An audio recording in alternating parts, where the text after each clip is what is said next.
আমৰ বতৰত যদি আমি আমৰ ৰেচিপি ট্ৰাই নকৰোঁ কেনেকৈ হ'ব বাৰু। আসসালামু আলাইকুম, নমস্কাৰ। মই অন্য এটি ভিডিঅ'লৈ আপোনালোকক স্বাগতম জনাইছোঁ। আজি ভাবিছোঁ মই আমৰ আইচক্ৰীম বনাম। মই প্ৰথমবাৰৰ কাৰণেই বনাম, কেনেকুৱা হয় কি কথা একো গম পোৱা নাই। যিহেতু প্ৰথমবাৰৰ কাৰণে ট্ৰাই কৰিলে এনেও মনত ভয় ভাৱ এটা লাগি থাকে, কেনেকুৱা হয় কি কথা। তাৰপিছতে আমখিনি মই এয়া দেখিছে নহয় সৰু সৰুকৈ কাটি ল'লোঁ আৰু তাৰ পিচকেইটা উলিয়াই বাকলিখিনি ছাইডত থৈ দিলোঁ। তাৰপিছতে মিক্সাৰৰ জাৰত এই সৰু সৰুকৈ কাটি থোৱা আমখিনি দিলোঁ আৰু কেইটামান তাতে মই ড্ৰাই ফ্ৰুটছ দিছোঁ আৰু এই আমুল ফ্ৰেছ ক্ৰীমটো অলপমান দি দিছোঁ।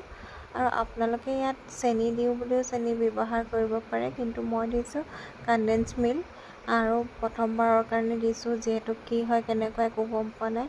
আৰু অলপমান আমুল তাজা দিছোঁ আৰু পেকেট গাখীৰটো অলপ দিছোঁ সোৱাদ অনুযায়ী, যিহেতু পেকেট গাখীৰটো দিলে ভাল লাগে খাই।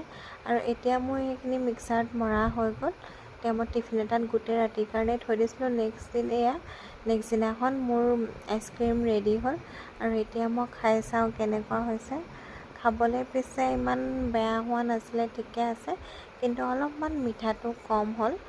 চেনি অলপমান দিয়া হ'লে বা কনডেন্স মিল্ক অলপমান সৰহকৈ দিয়া হ'লে খাবলৈ পিছে বেয়া নহ'লহেঁতেন। মই ভাবিছিলোঁ আমৰ মিঠাটো থাকিবই, সেইকাৰণে মই অলপ কম দিয়া হ'ল।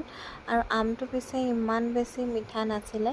পিছে প্ৰথমবাৰৰ কাৰণে ট্ৰাই কৰিছোঁ, ইমান পিছে খাবলৈ বেয়া নহ'লে। আজিলৈ আহোঁ, বাই বাই।